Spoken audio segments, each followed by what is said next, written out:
Bom, aqui a gente vai ver alguns exemplos, né, do que a gente consegue fazer com o que a gente viu até agora. E, bom, eu vou fazer meio que três exercícios assim, né? Vou fazer duas formas de resolver um primeiro problema, depois apresentar um segundo problema. Só que nas notas tem outros exercícios, né? E aí vocês vão lá e resolvam. Alguns vão ter gabarito e, no mais, você pode me mandar um e-mail, qualquer coisa, que aí eu posso tentar ajudar. Então, o primeiro exercício, ou o primeiro exemplo, seria determinar todos os naturais menores que 1000 que tem um único divisor primo, né? Então a gente quer achar todas as potências de primo menores que 1000. Então a gente vai fazer duas formas, né? A primeira seria uma forma mais direta e a segunda a gente vai definir uma função para auxiliar a gente. As duas abordagens têm vantagens e desvantagens. O que a gente vai ver é as duas, né? E dependendo do problema você escolhe a que mais for conveniente. Então, bom, tirando isso, né, você pode ter várias outras formas de resolver. A gente vai ver duas aqui.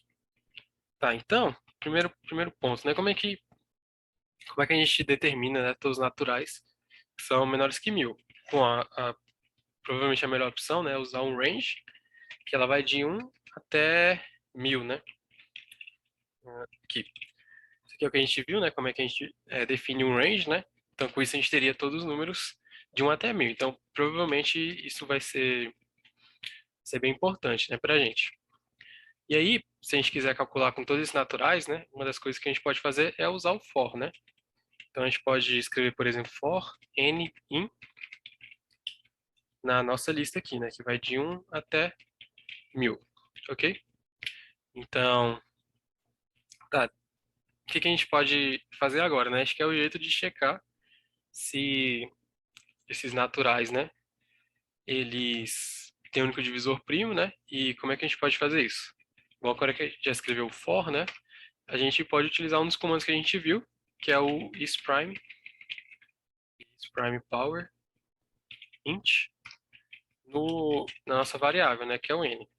E isso vai retornar um valor booleano para a gente, né? Só que a gente quer fazer o que a gente quer, né? Que quando esse valor seja verdade, ele printa para a gente esse n, né? Então a gente pode escrever aqui o if, né?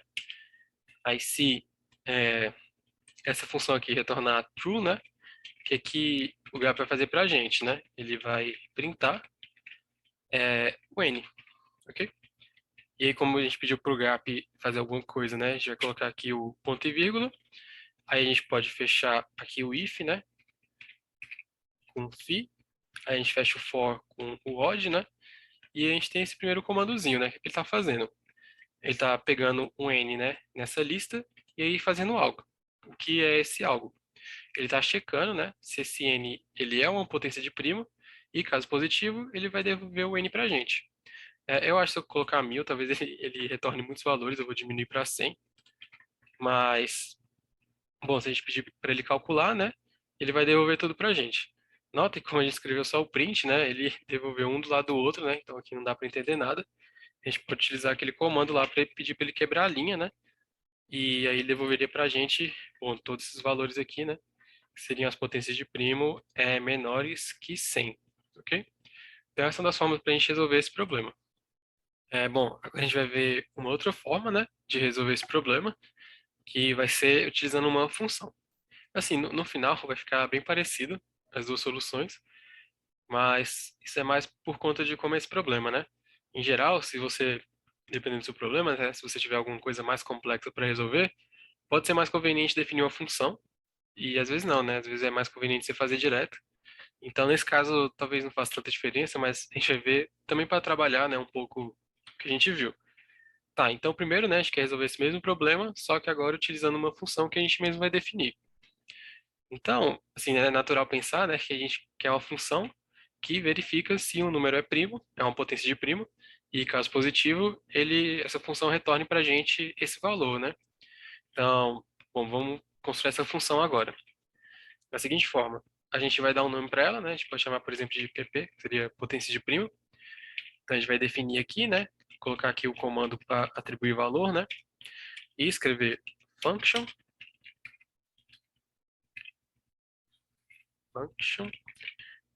e colocar o argumento aqui, que eu vou chamar de n, E o que que essa função vai fazer, né? Se esse n for a potência de primo, ela vai fazer algo, né? Então, if is prime power int, né? Esse n, then. Tá, agora a gente já colocou esse if, né? O que que a gente quer que a função faça, né? Ela vai printar pra gente o n, né? Com a quebra de linha, para não dar problema.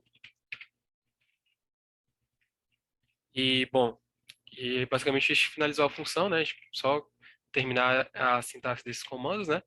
A gente finaliza o if com o fi e finaliza a função. Opa, eu esqueci aqui o ponto e vírgula, né? Bastante importante. Dá para ver aqui que o Gap já reclamou, né? Tá, aí você finaliza com o if com fi, né? E finaliza a função com o end. E feito isso, a gente definiu a função que a gente vai utilizar, né? E agora que a gente fez isso, a gente pode, de novo, né? Chamar um for, usar aqui o for, para aplicar essa função em todos os naturais até 100, né? Então a gente vai rodar o n numa lista aqui que vai de 1 até 100. Então, o que que esse for vai fazer, né? Escrever aqui o do, né, para dizer o que que ele vai fazer. Ele vai simplesmente aplicar a nossa função em n, né? E, bom, e com isso, de novo, a gente resolveu o nosso problema, só que agora utilizando uma função. Como eu disse, né? Dependendo do caso, alguma das outras formas vai ser mais conveniente. Uma das vantagens, por exemplo, de usar a função, né? Que você pode aplicar ela em outros casos. Você pode recuperar ela de outro código que você já escreveu, por exemplo. Então, mas às vezes elas também dificultam um pouco algumas coisas.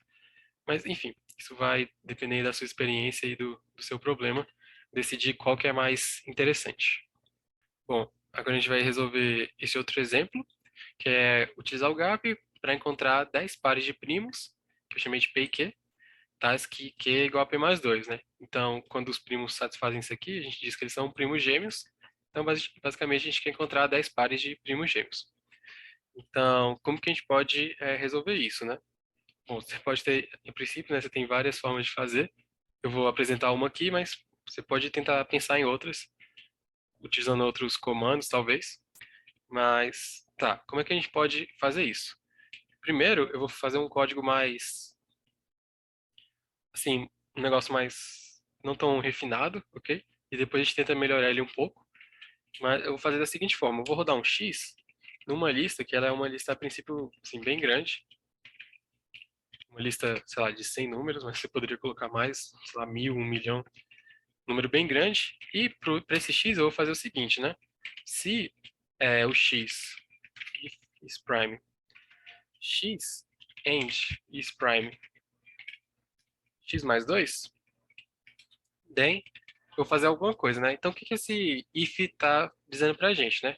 A nossa condição é essa aqui. Aqui a gente está utilizando um operador, né? Um operador lógico que ele vai retornar true somente, né, quando x for primo e quando x mais 2 for primo. Então, a gente está checando duas condições ao mesmo tempo, que é exatamente o que a gente quer, né?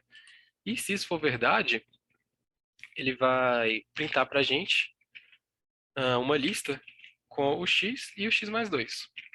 Poderia pedir para ele printar o x e o x mais 2 separado, né? Mas vamos utilizar uma lista que vai ficar mais bonito. E a gente utiliza aqui a quebra de linha, né? Na verdade, nem precisava, né? Já que é uma lista, mas bora utilizar. E, bom, e agora que a gente fez o que a gente queria, né? A gente finaliza o if, né, com o fi, e finaliza o for com o odd. E dito isso, a gente terminou, né? A gente pode pedir para ele calcular. E com isso ele vai devolver para a gente 8 primos, né? Então não foi o suficiente. Então, a gente poderia aumentar o tamanho dessa lista para 1000, por exemplo, né? E daqui ele vai devolver muitos pares de primos gêmeos, né? Mas a gente queria 10, né? Então, às vezes, bom, você não, talvez você não queira deixar o gap rodando, né? Quando você já resolveu o seu problema. Então a gente poderia pensar em alguma forma de, de pedir para o gap parar de printar coisas, né? Para evitar, sei lá, de poluição de muitos dados, quando a gente terminar de resolver o nosso problema. Então a gente pode pensar em alguma forma de pedir para ele printar exatamente 10, ok? Então, como que a gente pode fazer isso? Vou fazer aqui da seguinte forma. Eu vou criar uma variável que ela vai contar para a gente o número de primos que a gente já construiu, né? Então, eu vou definir essa variável, que eu vou chamar de C. como sendo zero, né? Definir ela aqui.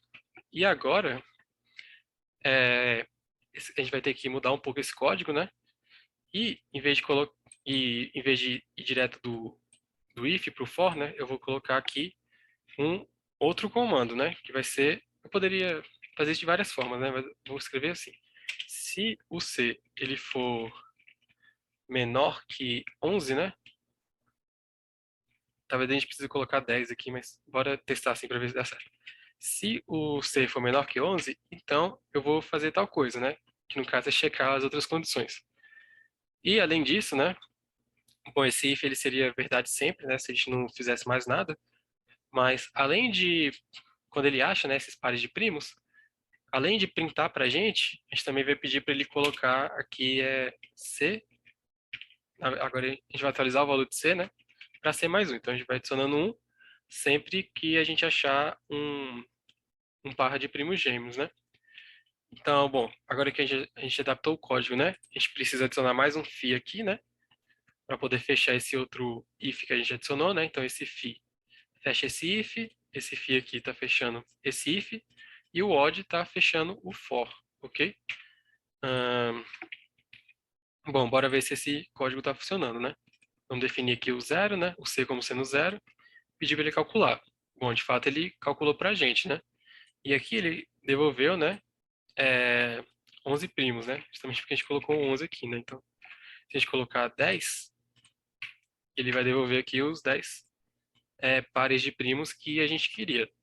Então, assim, você evita, né, do gap ficar printando muita coisa. Isso pode atrapalhar na hora de você ir lá e conferir as contas que você fez. Então, essa é uma forma de fazer isso. Talvez tenham formas melhores, mas bom, essa funciona bem o suficiente para esse exemplo.